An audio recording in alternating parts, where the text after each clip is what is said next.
사람 다 안 먹어요. 예. 근데 이거 먹으니까 요즘에 여러분 안 듣으니까 저는 못 듣게요. 예. 말도 이렇게 지장이 오거든요. 감사합니다, 교수님.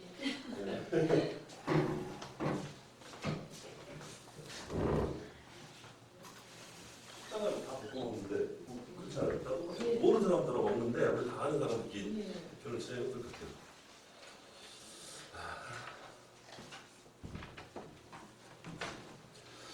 네, 시작합시다. 자, 이제 저번 주 우리가 이제 과목이 바뀌어서 성경과 예수 그리스도에 대해서 여러분과 지금 첫 시간을 한번 보냈었습니다. 그래서 제1부 모세 오경 속의 그리스도, 그리고 그 1장에서는 창세기 속에서 그리스도는 창세기에 나타난 인물 아니면 그 사건들에 대해서 우리 예수님과는 어떤 관계가 있고 어떤 예표가 있었는가 하는 걸 여러분과 살펴봤습니다. 그래서 창조 사건, 그리고 타락 사건, 홍수 사건, 바벨론 사건, 이런 것들을 우리가 연구하면서 우리 주님과는 어떤 예표를 주어지는 사건들인가 하고 여러분과 연구를 했었습니다. 제2장에서는 또 제2부 창세기 속의 그리스도를 나누어서 거기 나온 인물들, 주요된 인물들이죠. 아브라함, 이삭, 야곱, 요셉, 그런 인물들을 통해서 우리 주님과는 어떤 연관을 가지고 있는 어떤 그런 말씀들이 있는가 하는 부분이었고, 제3장에는 출애굽기 속의 그리스도, 그래서 거기 나온 모세를 통해서 예수님의 모형을 알아봤었고, 또 6월절의 어린양에 관해서 연구했었고, 그것도 역시 우리 그리스도의 피다, 예수님의 피에 관해서 예표하는 사항이다 하는 것을 연구했습니다. 그리고 성막 대신 예수 그리스도, 이 부분을 가지고 여러분과 함께 수업을 나눴었습니다. 자, 오늘은 그 다음에 제4장 레위기 속의 그리스도, 그리고 민수기 속의 그리스도, 그리고 신명기 속의 그리스도, 시간 되는 대로 그 과정을 한번 쭉 나가보겠습니다. 그리고 우리가 작년 했던 제 과목이 우리 저기 열렬히 공부하시는 우리 저기 학생 방금 그래서 그 자료를 내가 드렸어요. PTP 자료를 드리기 때문에 여러분도 필요하시면 아마 복사해서 나눠서 가질 수 있을 거예요. 혹시 누가 달라고 그러시면 같이 나눠 가지세요. 그 자료 가는 데는 처음부터 다 있어요. 여러분 아마 다음에 사명을 감당하실 때 강의 자료로서 아니 뭐죠? 예배 자료에서 설교 자료에서 좋은 내용이 굉장히 많아요. 거의 한 권 분량 정도 되거든요. 꽤 많아요, 양이. 그걸 참고하시면은 여러분 다음에 사명 감당하실 때 말씀 자료로서 좋은 어떤 제목이 될 거예요. 혹시 요구하시면 좀 나눠주세요. 네. 그러니까 그리고 자 레위기 속에 그래서 한번 나눠보도록 하겠습니다. 자, 레위기 17장 11절에 보면은 육체의 생명은 피에 있음이라 내가 이 피를 너희에게 주어 제단에 뿌려 너희의 생명을 위하여 속죄하게 하였나니 이 생명이 피에 있으므로 피가 죄를 속죄하느니라, 이런 말씀이 있습니다. 레위기 17장 12절 말씀이죠. 자, 우리가 신앙생활이라는 것은 영적 세계에 눈을 뜨는 것이다 라고 말을 할 수가 있습니다. 그래서 하나님의 살아계심과 그리고 기도하면 응답받는 일들, 바로 그러한 일들은 영의 눈이 아니고서는 그런 것을 우리가 믿을 수가 없다는 것입니다. 우리가 지하철에 가서 휴대폰이 터지고 깊은 산골짜기에 가서 전화가 되고 어떤 전기가 들어가고 전파가 통해서 거기에 있는 사람들로 하여금 편리를 누리게 해주는 것, 그런 것들은 우리가 눈에 보이진 않지만은 어떤 전파가 그것까지 흐르고 있다라는 것을 우리가 알 수가 있겠죠. 자, 요즘에는 다른 나라에 가더라도 우리나라에 쓰던 자기 휴대폰을 가지고 가면 거기서 또 사용할 수가 있는 그런 부분들 다 전파가 연결됐기 때문에 그런 혜택을 누릴 수 있다 하는 것을 우리가 현실로 알 수가 있겠죠. 자, 이렇게 서로 눈에 보이지는 않지만은 다 연결이 되어 있는 것처럼 우리가 성령을 통하여 하나님과 통화될 수 있다라는 부분을 알 수가 있는 것입니다. 자, 이러한 영적인 귀와 눈이 열려야만이 우리가 신앙생활을 올바르게 또 예수님을 바라보며 말씀을 나의 삶의 목표로 삼을 수 있는 은혜가 생기는 것이죠. 그래서 그런 지침으로 성경 이 66권이 바로 우리에게 주어졌다는 것입니다. 그래서 성경은 처음부터 끝까지 오직 예수 그리스도만을 증거하고 있는 것이죠. 요한복음 5장 39절에 보면은 너희가 성경에서 영생을 얻는 줄 생각하고 성경을 연구하거니와 이 성경이 곧 내게 대하여 증언하는 것이라. 그래서 바로 직접 예수님 자신께서 말씀을 드렸다는 것입니다. 자, 역시 이 레위기 속에서도 예수 그리스도가 발견이 됩니다. 자, 방금 말씀드린 대로 영적 세계를 알면은 기도 응답을 받을 수가 있다라고 말씀을 드렸습니다. 우리가 몸 아픈 것, 그리고 우리가 삶에 살아감에 있어서 어려운 것들, 문제들, 우리 하나님께서 다 하시지만 그래도 구하라, 두드리라 이렇게 말씀을 하고 계신다는 것입니다. 기도를 하고 그 기도의 응답을 받으라는 것이죠. 그래서 그 응답을 받으면은 바로 그 문제가 해결된다 하는 말씀이 되겠죠. 이렇게 입으로 직접 시인을 해야만이 그 은혜가 나의 것이 된다 하는 말씀인 것입니다. 자, 하나님께서 우리를 만세 전에 이미 우리를 구원하기로 정해 놓으셨는데 하나님을 믿지 않으면 하는 일마다 그 말씀대로 꼭 이루어지지는 않는다는 것입니다. 그래서 세상 사람이나 마찬가지지만 우리 신앙생활을 하는 사람에 있어서도 실패라는 것이 우리 앞에 주어지게 되죠.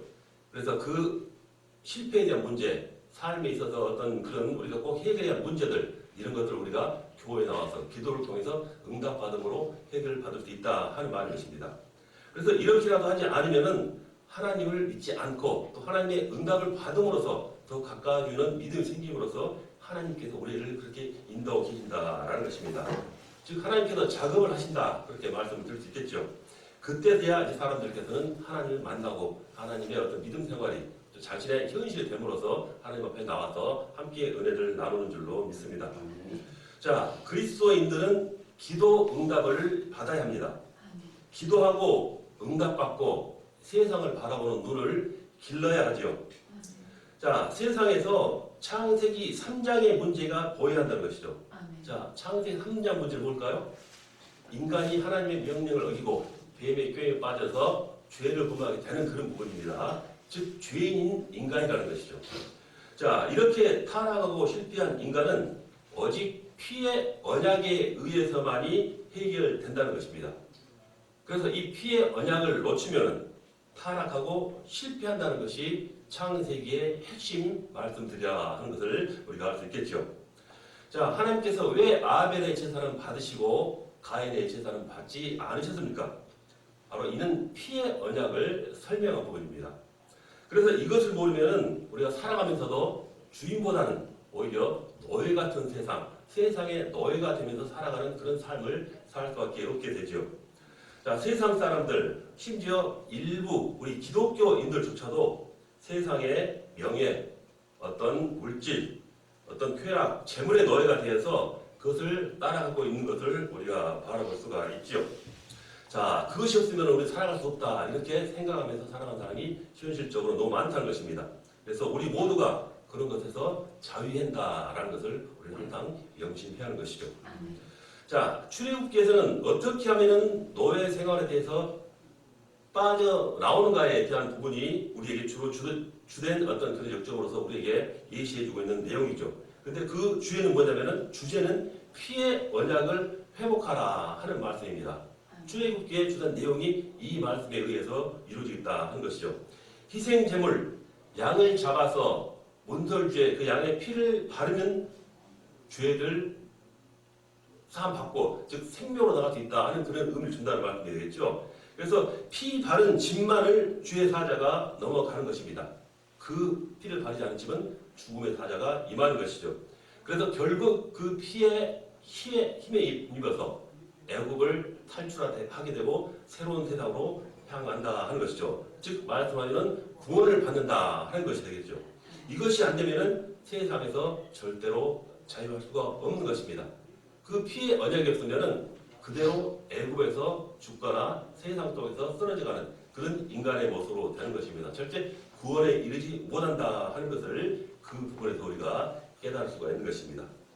자, 제물 대신 예수 그리스도겠죠. 네, 여러분께도 오늘 기록을 해야 되는데 잠깐 기록을 안 했던데요. 볼게요.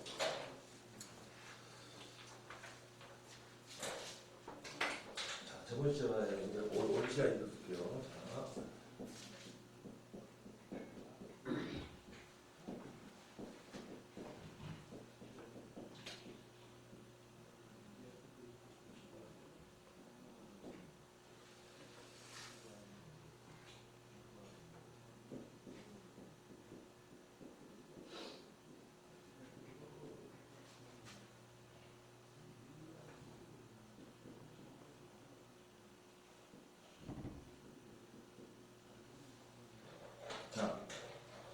제물 대신 예수 그리스도의 모습을 이 레위 속에서도 찾을 수가 있는 것입니다. 그 당시에 물론 레위 시절에 예수님께서 활동하신 그런 성경의 내용은 아닙니다만 결국 그 속에서도 제물 되시는 우리 주님을 찾을 수가 있다는 것입니다. 자, 그래서 우리 하나님께서는 제사 드리는 방법에 대해서 5가지의 제사 방법을 우리에게 말씀해 주신 적이 있습니다. 자, 이 5가지의 제사를 통해서 예수님의 제물 되심을 살펴볼 수가 있다는 것입니다. 자, 첫 번째, 번제죠. 이 번제가 갖는 의미는 제물을 태워서 드리는 제사를 우리가 말씀하고 있습니다. 자, 히브리서 10장 10절에 보면은 예수 그리스도의 몸을 십자가에 드림으로써 우리가 거룩하게 되었다라고 말씀을 하고 있습니다. 죄인인 우리가 그 피를 믿으면은 비록 부끄러운 인간이었지만 우리는 의인이 될 수 있다라고 말씀하는 것입니다. 이 의인이 된다는 것은 어떻게 보면 우리의 노력으로도 될 수 있다 하는 것은 아니죠. 성도는 의인이 됨으로써 거룩한 사람입니다. 이런 영적인 정체성이 확인되지 않으면 차칫 사단에게 속고 말죠. 당당하게 살아가야 한다는 것입니다. 이렇게 예수 그리스도가 우리 대신 십자가에서 방금 말씀드린 그 번제의 제물이 되셨기 때문에 그와 같은 은혜가 우리에게 임하는 것입니다. 아멘. 자, 이렇게 창세기 3장을 해결하는 완전한 제물, 우리가 뱀의 꼬임에 넘어가 비록 죄인이 되었지만은 바로 이 창세기 3장의 문제를 해결하는 완전한 제물이 우리 주님께서 번제물이 됨으로써 제물이 됨으로써 그 부분을 해결받았다라는 것이죠. 자, 그래서 이 번제는 하나님의 뜻에 대한 예수 그리스도의 온전한 순종을 말합니다. 자, 예수님께서는 순종을 하셨다는 것입니다. 즉 제물이 되셨다는 것이죠. 그래서 로마서 12장 1절에 보면은 우리를 거룩한 산 제물로 드리라 하는 말씀이 있습니다. 산 제사는 바로 예배죠. 자, 이 예배라는 것을 우리가 드리고 있다는 것은 우리에게 주어진 보통 영광이 아닙니다. 자, 그래서 하나님이 보실 때 이 예배가 거룩한 산 제사라라고 우리는 생각할 수가 있어야 하는 것입니다. 자, 다음에는 소제가 있죠. 소제는 곡식으로 드리는 제사를 말씀하죠. 소제는 피가 없는 제사로서 피 제사와 함께 드렸습니다. 그래서 예수 그리스도로 인한 구원의 감사라는 것입니다. 그래서 이 소제에 드렸던 그 감사의 의미처럼 우리는 항상 감사를 회복하며 살아야 한다 하는 그 교훈을 우리의 주고 있는 내용이 되겠죠. 자, 우리가 구원을 받은 증거가 무엇입니까? 자, 에베소서 1장 3절 보면은 찬송하리로다 하나님 곧 우리 주 예수 그리스도의 아버지께서 그리스도 안에서 하늘에 속한 모든 신령한 복을 우리에게 주되 이렇게 말씀하고 있습니다. 자, 빌립보서 4장 11절 13절에 보면은 바울이 감옥에 있는데도 자신이 어떤 상황에서도 감사하다고 말하는 그 고백이 이 말씀 중에 나옵니다.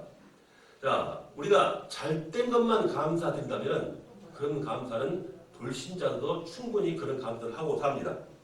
어떤 상황일지라도 드려지는 그러한 우리 그리스도인에 대한 감사는 바로 하늘의 복을 누릴 수 있는 열쇠가 된다 하는 것을 우리가 알 수 있습니다. 자, 골로새서 2장 2절로 3절을 보면 이는 그들로 마음의 위안을 받고 사랑 안에서 연합하여 확실한 이해의 모든 풍성함과 하나님의 비밀인 그리스도를 깨닫게 하려 함이니 그 안에는 지혜와 지식의 모든 보화가 감추어져 있느니라 이렇게 말씀하고 있습니다. 자, 이렇게 예수 그리스도 안에는 지식, 지혜, 보화, 귀중한 것들이 많이 담겨져 있습니다. 감추어져 있는 것이죠. 보통 사람에게 보이지가 않겠죠. 자, 그러므로 이제는 내가 사는 것이 아니라는 말씀이시죠. 내 자아가 살아있으면은 우리가 살아가면서 억울하게 되고 또 남을 탓하게 되고 남을 의식하게 됩니다. 그럼으로써 감사가 나오지 않는 것이죠. 그러므로 언제나 감사를 누리는 것이 우리 신앙생활이다 하는 것을 말씀드리고 싶은 것입니다. 항상 기뻐하라, 쉬지 말고 기도하라, 범사에 감사하라. 이것은 흑암의 세력을 이기는 길이기도 한 것입니다. 늘 기쁘고 감사를 해야 우리가 사명을 받아서 장차 우리가 감당해내야 할 세계 복음화의 사명도 그러한 은혜가 있어야만이 감당할 수가 있는 것입니다. 아멘. 자, 항상 여러분들에서 이러한 감사가 회복되는 여러분 되시기를 축원합니다. 아멘. 자, 셋째로 화목제. 화목제는 관계 회복의 그런 비밀이 있습니다. 그것은 먼저 예수 그리스도께서 물론 그 5가지의 그런 제물은 전부 지금 예수 그리스도를 얘기하고 있는 것입니다. 자, 예수 그리스도께서 화목제물이 되심으로써 하나님과 인간 사이를 화해를 시켜 주셨다는 것이죠. 그래서 하나님과의 이렇게 막힌 담을 여시고 화목케 하는 제사장 일까지 하셨다는 것입니다. 그래서 이렇게 하나님과의 관계가 회복된 사람은 사람과의 관계도 회복이 되어져야 하는 것이죠. 아멘. 자, 하나님과의 관계는 회복이 되었는데 사람과의 관계가 아직 회복이 안 됐다는 것은 그건 완전한 회복이 아닌 가짜 회복이라 볼 수가 있습니다. 아직도 갈라디아서의 2장 20절이 안 된 것입니다. 자, 갈라디아서 20장 뭐냐면은 내가 그리스도와 함께 십자가에 못 박힌 것, 즉 내가 사는 것이 아니라 내 안에 그 사는 것이라 합니다. 그 부분이 회복이 안 됐다는 것입니다. 그래서 하나님과의 관계, 즉 인간들과의 관계도 완전하게 회복돼야만이 진정한 회복이다라고 말하는 것입니다. 자, 그래서 하나님께 이렇게 소원한 마음으로 예배를 드린다거나 혹여라도 분노한 마음으로 좋지 않은 마음으로 예배를 드린다면 하나님께서는 절대로 받으시지 않으시죠. 자, 이것이 바로 하나님과의 관계라는 회복할 수 있는 그 화목제의 의미인 것입니다. 자, 하나님께서는 우리를 예수 그리스도의 대사라고 말씀하셨습니다. 우리가 살아가면서 겉으로는 여러분처럼 학생이고 뭐 지금 현재 친구 학생이니까요. 학생이고 또 세상 나가서 사업하는 사람이고 또 직장을 다니고 하는 여러 가지 신분이 있습니다. 그런데도 그 사실의 그 내면적인 신분은 여러분은 예수 그리스도의 대사라는 것입니다. 아멘. 이 자부심을 가져야만이 인생의 가치관이 다르고 또 수준이 달라지고 살면서 항상 밝고 늘 당당하게 살아갈 수가 있는 것입니다. 아멘. 자, 자기가 누구인지를 아는 만큼 행복한 일은 없는 것입니다. 아멘. 즉 예수 그리스도의 대사의 사명을 내가 가지고 있다 하는 것이 행복한 삶이라는 것입니다. 아멘. 자, 다음으로 넷째는 속죄제이죠. 속죄제는 죄 사함을 얻기 위한 제사입니다. 이 제사에서도 역시 예수 그리스도께서 속죄 제물이 되심으로 이렇게 많은 사람의 죄를 짊어지고 담당을 하게 되셨다는 것입니다. 아멘. 그래서 하나님의 자녀에게는 하나님에게 이제 담대하게 나갈 수 있는 그런 특권이 주어지게 된 것입니다. 아멘. 자, 불신자들은 자기들의 죄 때문에 예수님을 믿기를 두려워합니다. 내면적으로도 영적으로도 받아들일 수가 없는 것이죠. 그러나 성경에 보면은 그러므로 형제들아 우리가 예수의 피를 힘입어 송수에 들어갈 담력을 얻었나니. 아멘. 과거에는 송수에 도무지 들어갈 수가 없습니다. 아무나 들어갈 수 없죠. 들어가면 죽음이 있기 때문이죠. 그렇지만 우리가 예수의 피를 힘입어 송수에 들어갈 담력을 얻었나니. 즉 히브리서 10장 19절에 나온 말씀인 것입니다. 그래서 우리가 날로 새로워지고 있다라는 것이죠. 자, 이러한 감격이 있는 사람이 날마다 새로운 은혜로서 새로운 삶을 살아갈 수 있는 힘이 주어지게 되는 것입니다. 아멘. 자, 5번은 속건제죠. 속건제는 하나님의 성물이나 아니면 다른 사람의 물건을 그 물건을 범한 죄죠. 그런 죄에 대한 보상으로 드려지는 죄입니다. 하나님에 대한 어떤 제사적인 문제 있을 때 소금물이나 이런 분들 여러 가지 죄가 있겠죠. 거기에 대한 그를 범한 죄 아니면 같은 사람끼리 주위 사람에게 범한 죄 이것을 속죄하기 위한 속건하기 위한 속건제가 제사가 우리가 지금 말씀드리는 속건제라는 것입니다. 자, 물질 문제는 하나님 앞에 사람 관계 앞에 정확하게 해야 된다 하는 그 내면적인 의미도 지금 이 말씀 중에 있는 것입니다. 자, 속건제물 대신 예수 그리스도는 인간의 모든 허물을 대신하셨습니다. 자, 하나님에 대한 어떤 우리의 인간의 잘못된 부분 그리고 주위 사람들 인간관계에 있어서 잘못된 것 이런 것이 모두 허물이라는 것입니다. 이런 허물을 지금 속건제 제물을 통해서 하나님께서 저희 주님께서 그 재물의 대심으로 그런 문제를 해결해 주셨다라는 것입니다. 그래서 이를 통해 사죄의 확신을 얻게 될 가지고 우리가 이 사죄의 확신 때문에 우리의 원죄, 자범죄를 다 용서받을 수가 있는 것이 된 것입니다. 자, 그래서 우리가 살아가면서 우리가 가지고 있는 죄의 의식은 우리의 삶의 활력을 잃게 합니다. 어떻게 보면 내면이 조용하고 착한 사람들, 이런 사람들이 보면 활력이 없어 보이죠. 왜 그러냐면은 혹시라도 자기에 대한 어떤 그런 양심의 문제 때문에 괴롭기 때문에 이런 죄를 털어버리지 못하고 우리 주님의 은혜를 받고 깨닫지 못하기 때문에 살아가는 데 있어서 삶의 활력이 없다는 것입니다. 자, 그러나 로마서 8장 전에 우리를 죄와 사망의 법에서 생명과 성령의 법으로 해방하였다라고 하셨습니다. 이렇게 하나님 앞에서 그리스도를 통하여 자유와 해방을 발견하시기를 바랍니다. 자, 성경은 그리스도 안에 있으면 결코 정죄함이 없다라고 말씀을 합니다. 천만인이 그 누구가 뭐라고 해도 그리스도 안에 있으면 우리는 자유한 것입니다. 완전히 하나님께 맡겨버리시기를 바랍니다.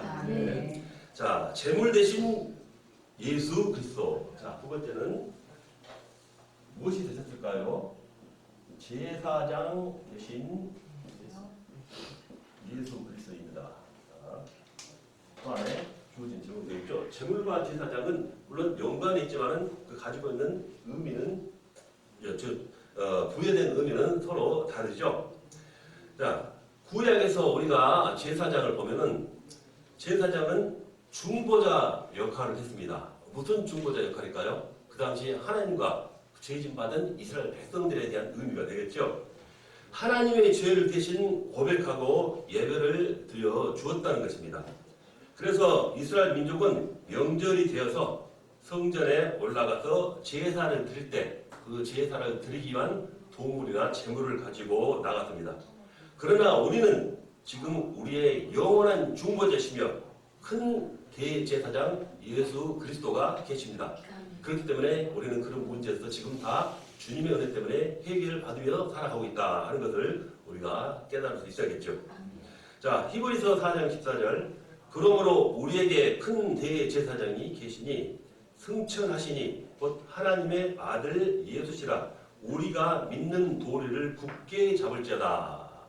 그리고 에베소서 2장 14절로 16절 그는 우리의 화평이신지라 둘로 하나를 만드사 원수된 것 곧 중간에 막힌 담을 자기 육체로 하시고 법조문으로 된 계명의 율법을 폐하셨으니 이는 이 둘로 자기 안에서 한 세 사람을 지어 화평하게 하시고 또 십자가로 이 둘을 한 몸으로 하나님과 화목하게 하려 하심이라. 원수된 것을 십자가로 소멸하시고 이렇게 말하고 있습니다.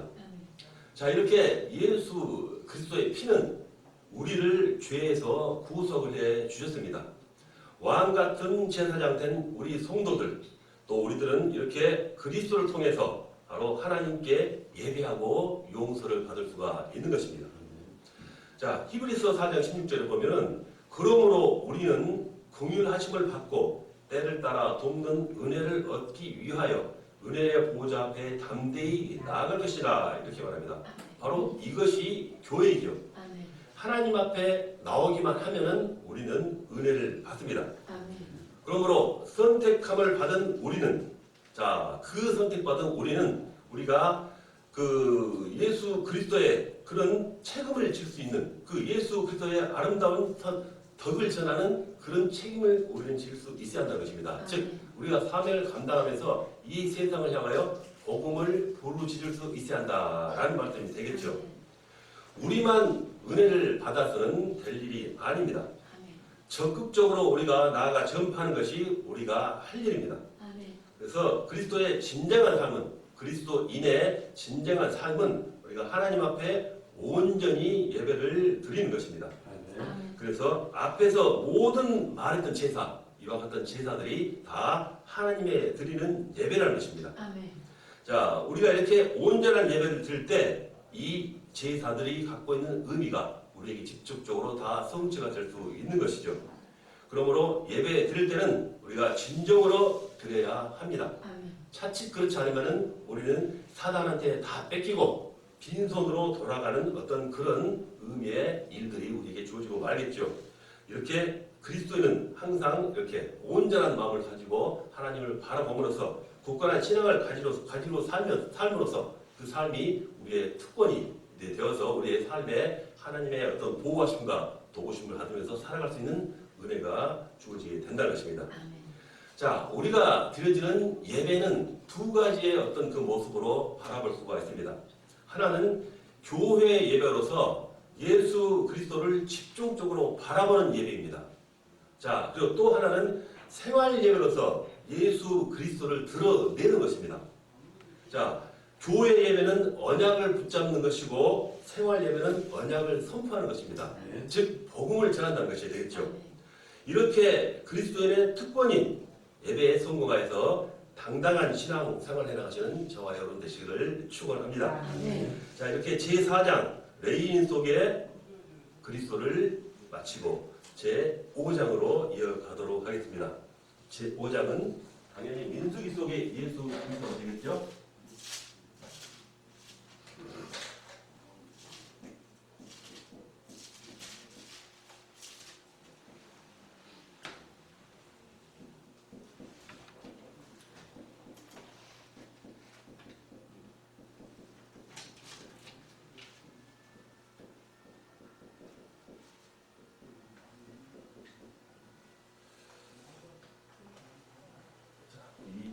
소리 정리할게요.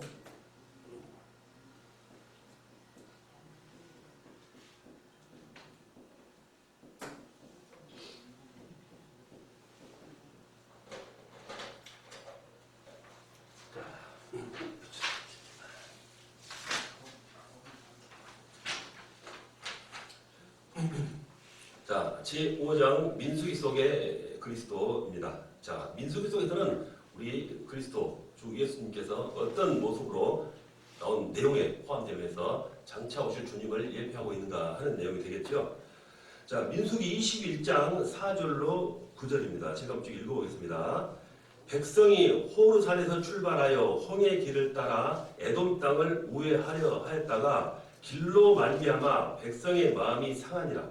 백성이 하나님과 모세를 향하여 원망하되 어찌하여 우리를 애굽에서 인도해 내어 이 광야에서 죽게 하는가? 이곳에는 먹을 것도 없고 물도 없도다. 우리 마음이 이 하찮은 음식을 싫어하노라 하며 여호와께서 불뱀들을 백성 중에 보내어 백성을 물게 하심으로 이스라엘 백성 중에 죽은 자가 많은지라. 백성이 모세에게 이르러 말하되 우리가 여호와와 당신을 향하여 원망함으로 범죄하였사오니 여호와께 기도하여 이 뱀들을 우리에게 떠나게 하소서. 모세가 백성을 위하여 기도하며 여호와께서 모세에게 이르시되 불뱀을 만들어 장대 위에 매달아 물린 자마다 그것을 보면 살리라. 모세가 노뱀을 만들어 장대 위에 다니 뱀에게 물린 자가 노뱀을 쳐다본즉 모두 살더라. 이렇게 말하고 있습니다.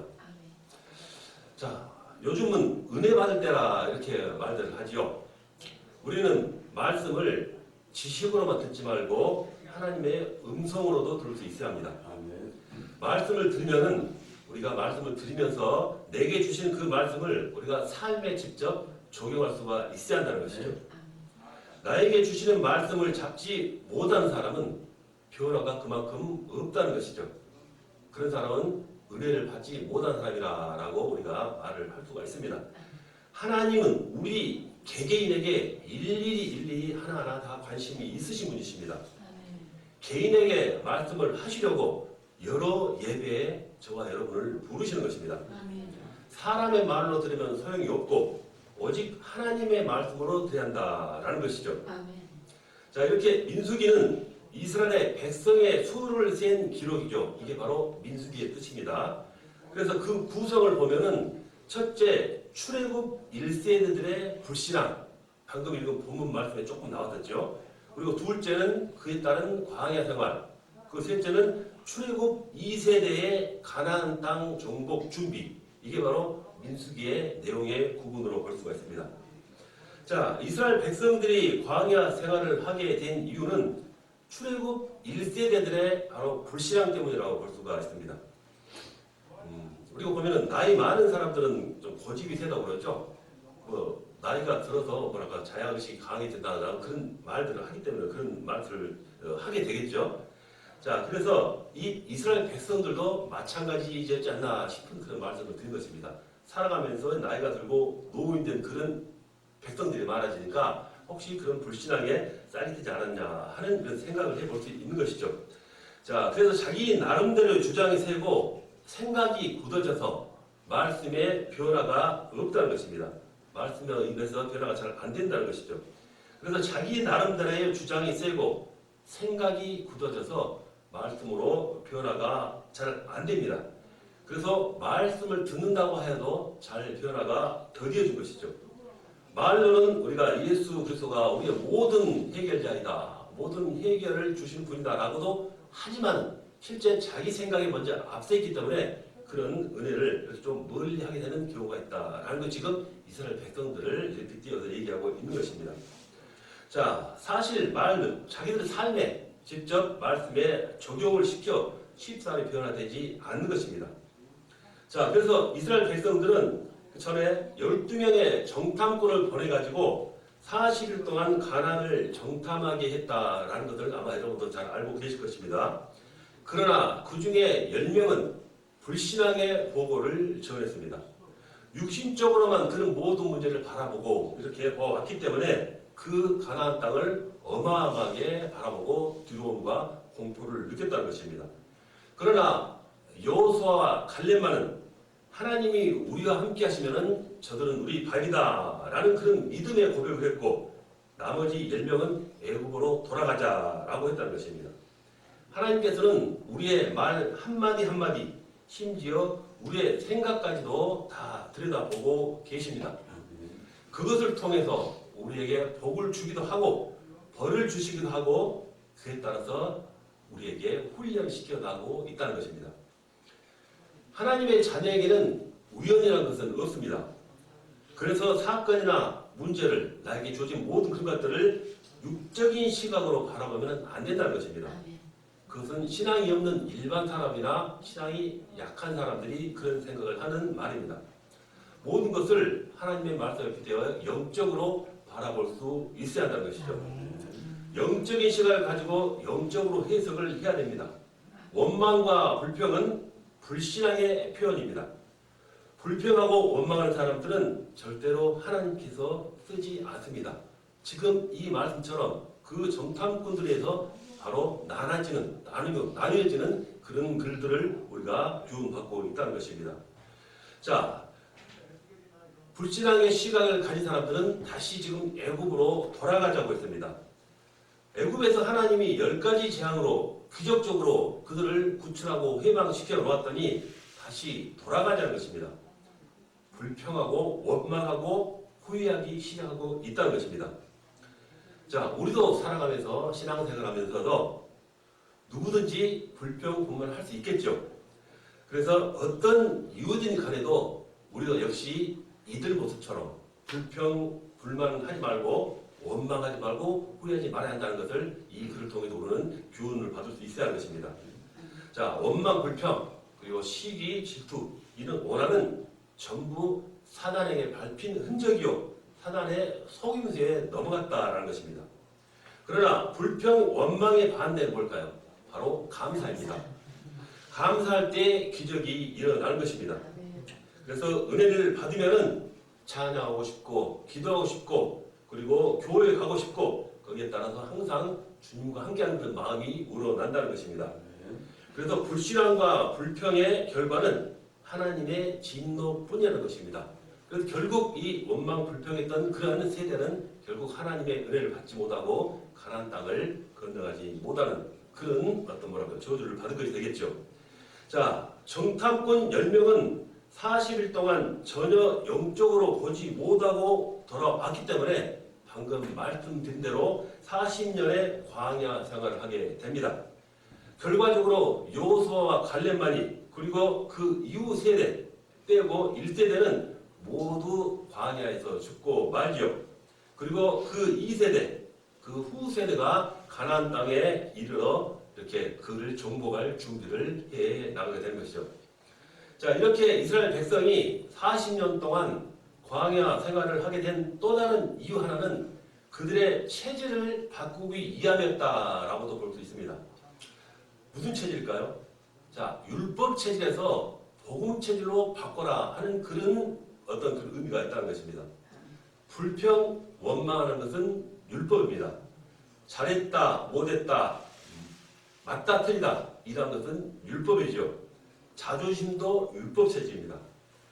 은혜 받고 그리스도로 해결을 받았다고 해도 자기의 사소한 이익이나 자존심에 문제가 되면 벌써 그 은혜는 사라지고 만 그런 어떤 본색이라고 할까요? 그런 게 드러나오죠.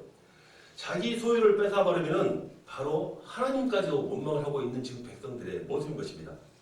하나님이 우리의 가장 소중한 것을 빼앗아갈 때도 우리는 원망을 하면 안 됩니다.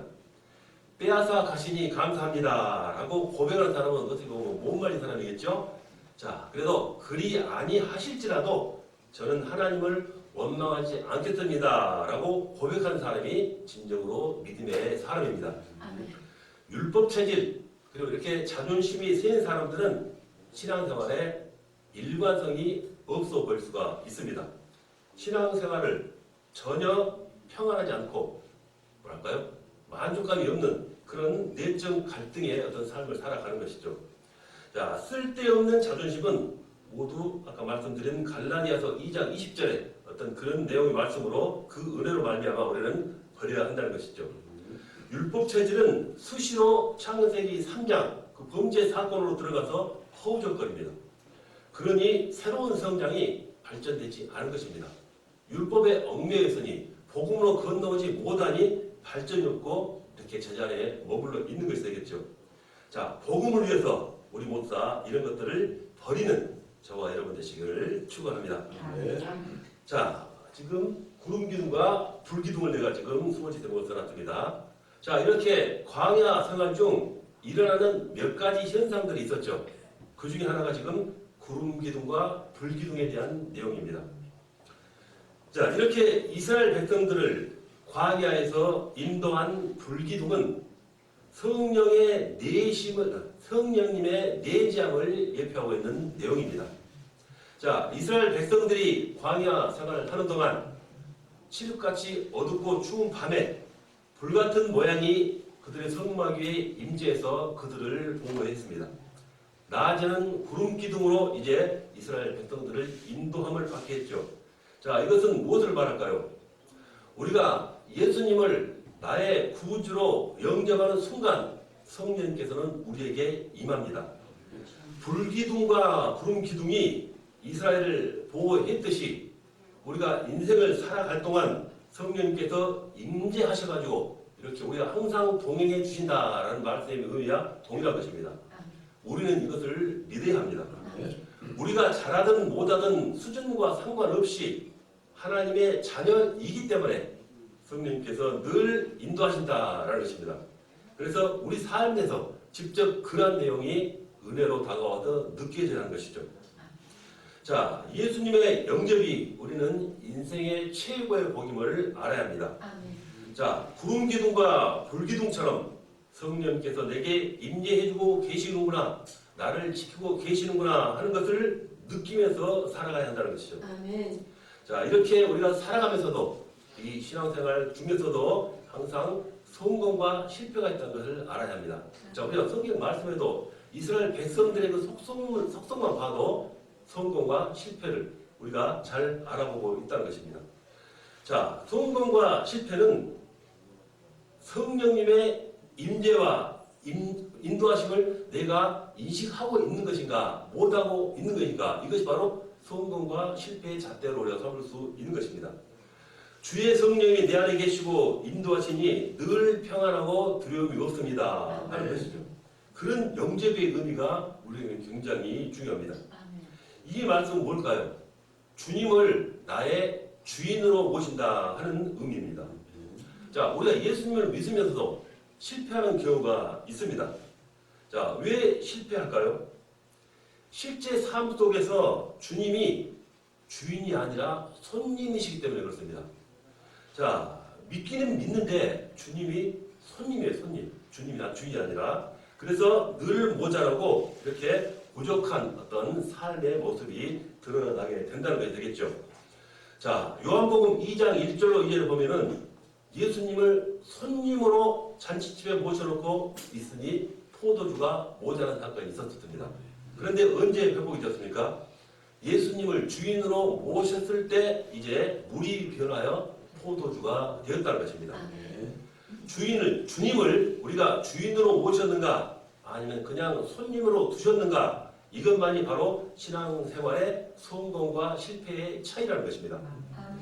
실감나는 신앙생활, 응답받는 신앙생활, 성장하는 신앙생활, 늘 풍성한 신앙생활은 이렇게 항상 주님을 나의 주인으로 모신 증거입니다. 마음에 불평과 원망함이 있고 늘 내 마음에 모자람이 있다면 그것은 주님을 나의 손님으로 아직까지도 모시고 있다는 것입니다. 주님입니다. 비싸죠? 주님을 주인으로 항상 모시면서 우리는 풍성한 삶을 살아가야 할 것입니다. 자, 구름 기둥은 성령의 인도하심을 예표합니다. 자, 이스라엘 백성들은 살아가면서 구름 기둥이 움직일 때만이 따라가면서 움직였습니다. 구름 기둥이 서면 거기에 성막을 치고 생활을 하고, 또 구름 기둥이 움직이면 성막을 다시 들고 이동해 나가면서 생활해 나간 것이죠. 자, 이렇게 1년이고 2년이고 그 세월은 자기들이 정한 것이 아닙니다. 오로지 구름 기둥에 의존해서 그 생활을 해 나갔다는 것입니다. 이것은 뭘까요? 이것은 삶에 있어서 내 삶을 내 기분, 내 감정, 내 계산에 따라서 살아가는 것이 아니라 성령님께서 인도하는 대로 살아간다라는 의미의 교훈을 받을 수가 있는 것입니다. 구름의 움직임, 구름 기둥의 움직임, 성령님의 인도하심, 이 의미가 우리에게 동일하게 적용되어야 한다는 것이죠. 자, 요한복음 14장 6절에서 예수님은 내가 곧 길이요 진리요 생명이라고 말씀을 하셨습니다. 그러므로 말씀을 들으면서 우리 모두 말씀을 따라 움직여야 한다는 것입니다. 우리 스스로 이것이 성령인지 아닌지 자칫 모를 때도 있습니다. 우리가 말씀을 들을 때마다 그 말씀이 나의 가슴에 꽂히면은 그 말씀을 하나님의 뜻으로 잡고 그대로 우리는 움직이면서 순종하면서 살아가면 됩니다. 그 말씀이 내 가슴에 부딪힐 때까지, 그 확신이 올 때까지 우리는 움직이지 않고 응답을 기다리는 것입니다. 억지로 만들어서 움직이면은 열심히 하고 죽으라 해도 자칫 모두 헛된 일이 되고 마는 것이죠.